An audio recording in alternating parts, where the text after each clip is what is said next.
दोस्तों, क्या रक्षाबंधन के पहले केंद्र सरकार केंद्रीय कर्मचारियों और पेंशनर्स के डीएडीआर में वृद्धि करने वाली है? इसी महत्वपूर्ण मुद्दे के बारे में हम इस वीडियो के अंदर बिल्कुल तथ्यों और तर्कों के साथ समझने वाले हैं। इसलिए दोस्तों, आप इस वीडियो को अंत तक जरूर देखिए और इस महत्वपूर्ण विषय को अच्छे से समझने का प्रयास कीजिए। नमस्कार दोस्तों, मैं हूं आपका दोस्त लोकेश साहू और आप देख रहे हैं लोकेश साहू यूट्यूब चैनल। आप सभी दर्शकों का हमारे इस यूट्यूब परिवार में बहुत बहुत स्वागत है। दोस्तों, आपकी जानकारी के लिए बता दूं कि इस वर्ष यानी कि 2025 में रक्षाबंधन अगले महीने 9 अगस्त 2025 को होने वाली है। इसलिए अब कई न्यूज चैनल और पोर्टल रिपोर्ट में दावा किया जा रहा है कि केंद्र सरकार रक्षाबंधन के उपलक्ष्य में केंद्रीय कर्मचारियों और पेंशनर्स के डीएडीआर में वृद्धि करने वाली है। दोस्तों, आपकी जानकारी के लिए बता दूं कि इस समय केंद्रीय कर्मचारियों और पेंशनर्स को 1 जनवरी 2025 के देय तिथि से एरिया सहित 55% की दर से डीएडीआर का भुगतान किया जा रहा है। दोस्तों, यहां पर आपकी जानकारी के लिए यह भी बता दूं कि कर्मचारियों और पेंशनर्स के महंगाई भत्ता और महंगाई राहत में साल में 2 बार वृद्धि किया जाता है, एक बार जनवरी में और एक बार जुलाई में, यानी कि हर 6 महीने में डीएडीआर में वृद्धि किया जाता है। साथियों, आप यह भी समझ लीजिए कि केंद्र सरकार अपने मन से केंद्रीय कर्मचारियों और पेंशनर्स के डीएडीआर में वृद्धि नहीं कर सकती है, बल्कि इसके लिए सबसे पहले भारत सरकार के लेबर ब्यूरो के तरफ से बीते 6 महीने का सीपीआई इंडेक्स एआईसीपीआई इंडेक्स जारी किया जाता है, जिससे पता चलता है कि बीते 6 महीने में देश भर में ऑल इंडिया में महंगाई दर कितनी बढ़ी है। उसके आधार पर फिर कैलकुलेट करके डीएडीआर में वृद्धि किया जाता है। दोस्तों, अभी वर्तमान स्थिति की बात करूं तो लेबर ब्यूरो ने बीते 5 महीने का यानी कि जनवरी, फरवरी, मार्च, अप्रैल, मई तक के कंज्यूमर प्राइस इंडेक्स को जारी किया है, जिसको हर महीने की रिपोर्ट को अगले महीने जारी किया जाता है, यानी कि जनवरी के महंगाई दर को फरवरी में और फरवरी के महंगाई दर को मार्च में जारी किया जाता है। इसलिए लेबर ब्यूरो की तरफ से मई 2025 के महंगाई दर को बीते महीने 30 जून 2025 को जारी किया गया है, जिसके मुताबिक मई में महंगाई दर 0.5 पॉइंट की बढ़ोतरी हुई है।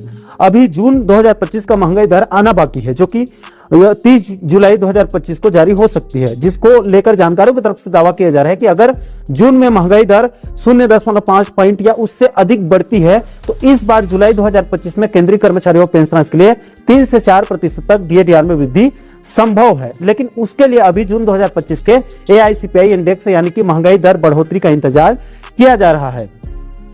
अब दोस्तों, यहां पर कुछ लोगों का सवाल होगा, कुछ लोगों के मन में सवाल हो सकता है कि 30 जुलाई को तो जून का महंगाई दर जारी हो जाएगा यानी कि एआईसीपीआई इंडेक्स, और रक्षाबंधन तो अगले महीने 9 अगस्त तक को होगा। ऐसे में केंद्र सरकार चाहे तो अगले 10 दिनों के अंदर अंदर केंद्रीय कर्मचारियों और पेंशनर्स के जुलाई के डीएडीआर में वृद्धि कर सकती है। लेकिन दोस्तों, ये सुनने में तो अच्छा लग रहा है, लेकिन इसकी संभावना बहुत कम है, क्योंकि बीते कई सालों से हम लोग देखते हुए आ रहे हैं कि केंद्र सरकार की तरफ से जनवरी के डीएडीआर को होली में यानी कि मार्च में देय तिथि से एरिया सहित वृद्धि करती है और जुलाई के डीएडीआर को दिवाली में यानी कि अक्टूबर नवंबर में देय तिथि से एरिया सहित वृद्धि करती है।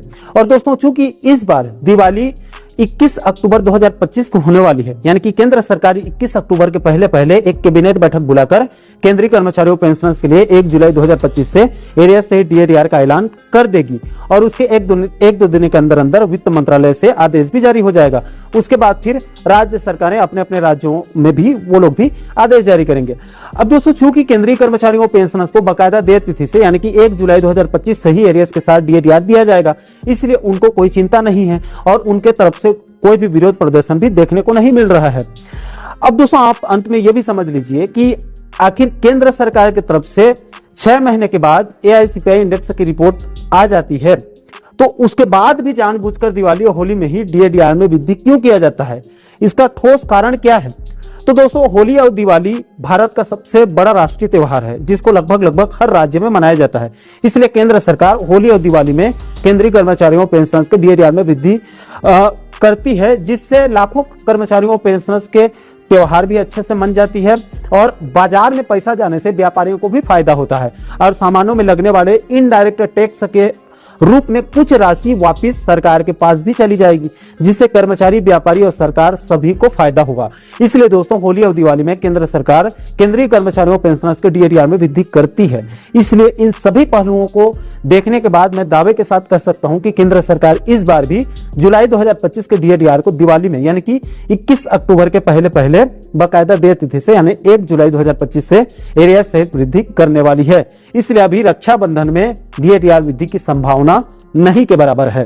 तो आशा करता हूं दोस्तों कि आप इस वीडियो के माध्यम से केंद्रीय कर्मचारियों पेंशनर्स के डीएडीआर से जुड़ी इस महत्वपूर्ण मुद्दे को बिल्कुल सरल शब्दों में आप अच्छे से समझ गए होंगे। दोस्तों, इस पूरे मामले को लेकर आप लोगों की क्या है? आपके हिसाब से केंद्र सरकार कब तक केंद्रीय कर्मचारियों पेंशनर्स के डीएडीआर में वृद्धि कर सकती है? नीचे आप लोग कमेंट बॉक्स में अपनी अपनी प्रतिक्रिया आप लोग जरूर शेयर कीजिएगा।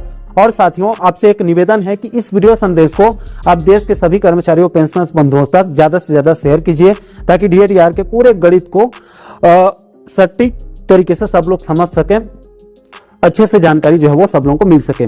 और दोस्तों, आप आगे भी छत्तीसगढ़ और मध्य प्रदेश के साथ साथ केंद्रीय कर्मचारियों पेंशनर्स बंधुओं से जुड़ी इसी प्रकार के महत्वपूर्ण मुद्दों पर आप आगे भी वीडियो देखना चाहते हैं तो आप हमारे चैनल को जरूर सब्सक्राइब कर लीजिएगा, ताकि आने वाले सभी नए वीडियो का नोटिफिकेशन जो है वो आप लोगों तक तुरंत पहुंच सके।